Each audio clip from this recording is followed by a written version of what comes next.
नमस्कार मित्रांनो, आमच्या चॅनलवर नवीन असाल तर चॅनलला नक्की सबस्क्राईब करा. म्हणजे तुम्हाला मालिकेचे नवनवीन एपिसोड सर्वात अगोदर पाहायला मिळतील. तर तुला शिकवीन चांगलाच धडा या मालिकेमध्ये काय घडलं. अक्षराचा नंबर दुर्गीने अधिपतीच्या मोबाईलमध्ये ब्लॉक केलेला असते. त्यामुळे अक्षरा ही घरच्या फोनवर फोन करते. तर अक्षराला वाटते की अधिपती फोन उचलत आहे, पण अधिपती फोन उचलत नसतो. तिथे कोणी ना कोणी दुसरं फोन उचलत असतं. तर यावेळेस अक्षराने फोन केलेला असतो, पण तो फोन भुवनेश्वरीने उचललेला असतो. तर भुवनेश्वरी हॅलो हॅलो करत असते, पण अक्षरा भुवनेश्वरीचा आवाज ऐकून काही बोलत नाही आणि फोन ठेवून देते. त्यानंतर थोड्या वेळाने अक्षरा परत फोन करते. तर अक्षरा हॅलो हॅलो करत असते, तर भुवनेश्वरीला अक्षराचा आवाज येतो. तर भुवनेश्वरी ते ऐकत असते आणि फोन ठेवून देते. त्यानंतर परत अक्षराचा फोन येतो. अक्षराचा फोन आल्यानंतर भुवनेश्वरी अक्षराचा आवाज ऐकते आणि गप्प बसलेली असते. तर अक्षराला वाटते की हा अधिपती असेल. तर अक्षरा बोलते की अधिपती, मला तुम्हाला खूप इम्पॉर्टंट असं सांगायचं आहे. त्यासाठी तुम्ही मला भेटा, एकदा तरी भेटा. आणि तुम्हाला मी ही गोष्ट सांगितल्यानंतर तुम्ही हा राग विसरून जाल आणि तुम्ही माझ्यासोबत प्रेमाने राहाल आणि तुम्ही मला स्वतः घरी घ्यायला याल. असं काही घडेल, तुम्ही मला एकदा तरी भेटा अधिपती. असं बोलून अक्षरा फोन ठेवून देते. पण हे अक्षराचं बोलणं ऐकल्यानंतर भुवनेश्वरी विचारात पडलेली असते. तेवढ्यात तिथे दुर्गी येते. दुर्गी बोलते, ताई कोणाचा फोन होता? तर भुवनेश्वरी बोलते, कोणाचा नाही. तर त्यावर दुर्गी बोलते, ताई अक्षराचा फोन होता ना, ती मास्टर डीचा फोन होता ना, कारण की ती वारंवार सकाळपासून फोन करताय, अधिपती कुठे आहे, अधिपती कुठे आहे, अधिपती कुठे आहे, अधिपती कुठे आहे.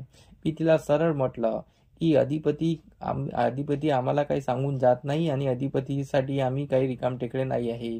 तर आम्ही आमच्याकडे फोन करायचा नाही, याच्यानंतर अधिपतीला विचारायचं नाही. तिला सरळ बोलले. तर भुवनेश्वर बोलते, अजून काय? तर दुर्गी बोलते, मी तिला खूप सुनावलं आणि तिने फोन ठेवून दिला.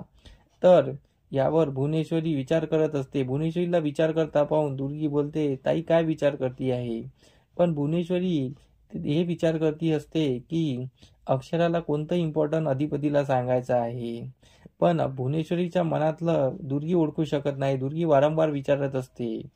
तर भुवनेश्वरी दुर्गीवर ओरडते आणि बोलते, तू काय गप्प बसशील की नाही? गप्प बसायचे काय घेशील का? तर इकडे अधिपती फॅक्टरीमध्ये आलेला असतो. अधिपती फॅक्टरीमध्ये अक्षराबद्दल विचार करत असतो. तो अक्षराला आठवत असतो. तो अक्षरासोबतचे जुने दिवस आठवतो. त्याला वाटते की अक्षराच इथे आलेली आहे. तो अक्षराच्या मागे मागे जात असतो आणि अक्षराला गुलाबचे फूल देतो आणि प्रपोज करतो आणि अक्षराला बोलतो, वासिनीबाई मला तुम्हाला भेटायचं आहे. असं तसं तो तिच्यासोबत बोलत असतो आणि त्याला जुने दिवस आठवते. त्यानंतर अधिपती परत स्वप्नातून बाहेर येतो. स्वप्नातून बाहेर येतो आणि तो बोलतो की मास्तरीबाई तुम्ही कधी भेटाल हो? मी तुमच्याशिवाय राहू शकत नाही. एक दिवस माझा तुमच्याशिवाय राहत नाही. तरी तुम्ही मला सोडून चालले गेलात आणि तुमचे तत्व हेच मला खूप आवडले होते. मी तुमच्या याच प्रेमात पडलेलो होतो. तुमचा कणखरपणा, तुमचे तत्व आणि हेच मी बघत होतो आणि तुम्ही तुमचे तत्व सोडू नका. पण तुम्ही मलाही सोडू नका असं मला वाटते. तुम्ही मला सोडून का गेलात हो? असं तो ते मनातल्या मनात तिच्याशी बोलत असतो. तेवढ्यात तिथे ओमक्या येतो. ओमक्या बोलतो, भावा झालं का वहिनीशी बोलणं? तर अधिपती बोलतो, काय भावा, तू कधी बोलतो की फॅक्टरीच्या कामात लक्ष दे, तुझं मन लागेल, आणि कधी बोलतो वहिनीसोबत झालं का बोलणं, अक्षरासोबत झालं का बोलणं, तुझं काय, तू कोणतं एक ठरव. तर ओमक्या हसतो आणि तिथून निघून जातो.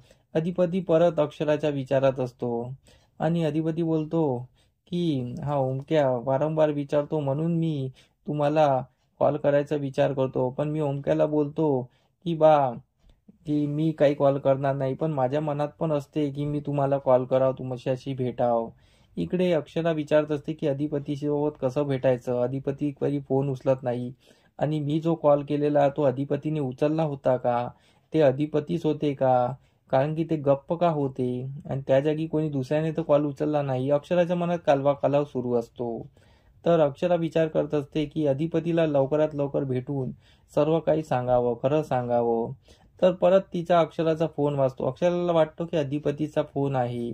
तर अक्षरा फोन उचलते आणि डायरेक्ट बोलायला लागते, अधिपती मला तुम्हाला भेटायचं आहे, लवकरात लवकर भेटायचं आहे, तुम्ही मला भेटा. मी तुम्हाला खूप अशी इम्पॉर्टंट गोष्ट सांगणार आहे ज्याने तुम्ही खूप खुश व्हाल. हे जेव्हा बोलत असते तेव्हा विद्याचा फोन असतो तो. आणि विद्याच्या डोळ्यात पाणी येते की आपली मुलगी किती तडफड करत आहे. हे ऐकून विद्या बोलते, अक्षरा मी बोलते आहे. तर अक्षरा बोलते, आई तू बोलती आहेस का, बोल ना. तर अक्षरा बोलते की मी त्या अधिपतींना कॉल केला पण त्यांनी काही कॉल उचललेला नाही आहे. मी त्यांना कॉल केला होता, बोलवलं त्यांना, पण कोणी बोललेलं नाही तिकडून. तर एक अक्षराची आई बोलते, तू एक काम कर, तू डायरेक्ट जा त्यांच्या ऑफिसला आणि तिथे डायरेक्ट जाऊन भेट आणि त्यांना जे काही आहे खरं खरं सांग. त्यानंतर नंतरची नंतर पाहू. अक्षरा बोलते हो ठीक आहे ना. तर अक्षरा घरी आलेली असते. तर तिकडे शिवानी अक्षराला भेटायला आलेली असते. शिवानीला पाहून अक्षरा खूप खुश होते आणि बोलते, तुम्ही खूप दिवसानंतर भेटल्यात आणि जेव्हापासून मी घरी आली तेव्हापासून आपली भेट सुद्धा झालेली नाही आहे. तर अक्षरा अधिपतीबद्दल विचारत असते. तर शिवानी बोलते हो सांगतो ना, तुम्ही माझ्यासाठी चाय करा, आपण गप्पा गोष्टी करू, मी तुम्हाला सर्व सांगेल. तर ती अधिपतीबद्दल सांगायसाठी बोलत असते. इकडे भुवनेश्वरी आपल्या विचारातच असते की अक्षरा का अशी बोलली असेल, का अशी वागली असेल, ती आपल्याला काहीतरी माहिती करायला पाहिजे. तर दुर्गी येते. दुर्गी बोलते, ताई तू का विचार करते त्या मास्तरीचा, विचार सोडून दे आणि काय इतकं विचार करतेयस. तर भुवनेश्वरी बोलते, ती मागे चक्कर येऊन पडली होती ना. तर दुर्गी बोलते हो, ती चक्कर येऊन पडली होती, ती काही नाटकं करतच राहते, तिचं काय नाटकं कमी नाही आहे. तर त्यावर भुवनेश्वरी बोलते, कसला तरी वास येतो आहे. तर त्यावर दुर्गी बोलते हो, धनाजी कधी कधी कसा स्वयंपाक करतो माहित नाही, नुसतं वास येत असतो. तर हे ऐकून भुवनेश्वरी उठून चिडते आणि बोलते, दुर्गी निघ इथून. तर दुर्गी बोलते, काय झालं, काय झालं ताई, रागवायला काय झालं. तर भुवनेश्वरी बोलते की जेव्हा देव अक्कल वाटत होता तू छाननी घेऊन गेली होती का. तर दुर्गी यावर बोलते, नाही काय झालं का. तर जरा समजायला शिक, काही करायला शिक. मी काय बोलती आहे, तुला काय बोलती आहे, मी बोलती आहे वास येते आहे म्हणजे संशय येतो आहे की अक्षरा चक्कर येऊन पडली म्हणजे काहीतरी संशय आहे. मला याचा पाठपुरावा करावा लागेल आणि काहीतरी माहिती काढावी लागेल की अक्षरा खरंच नाटक करती आहे की काय करती आहे, हे मला माहिती पडलं पाहिजे. तर दुर्गी बोलते, ठीक आहे ताई, तू जसं म्हणशील तसं. आणि इकडे भुवनेश्वरी आपल्या कामाला लागते. आता समोरील भागात आपल्याला हेच पाहणं रंजक ठरणार आहे की भुवनेश्वरीला अक्षराच्या प्रेग्नन्सी बद्दल माहिती पडणार तेव्हा भुवनेश्वरी अक्षराच्या मुलाला आणि अक्षराला संपायचा प्रयत्न करणार आहे. तर अधिपतीला अगोदर कळते की भुवनेश्वरीला अगोदर कळते, हे पाहण्यासाठी आमचे एपिसोड बघत राहा. आम्ही तुम्हाला नवनवीन अपडेट देत राहू आणि तुम्हाला कळवत राहू. आमचा एपिसोड कसा वाटला हे मला कमेंट करून नक्की सांगा आणि आमच्या व्हिडिओला लाईक करायला विसरू नका आणि आमच्या चॅनलला सबस्क्राईब करायला विसरू नका. धन्यवाद. मंडळी, तुम्हाला आमचा व्हिडिओ कसा वाटला हे आम्हाला कमेंटद्वारे नक्की कळवा, तेव्हा आम्ही तुमच्या प्रतिसादाला उत्तर नक्की देऊ.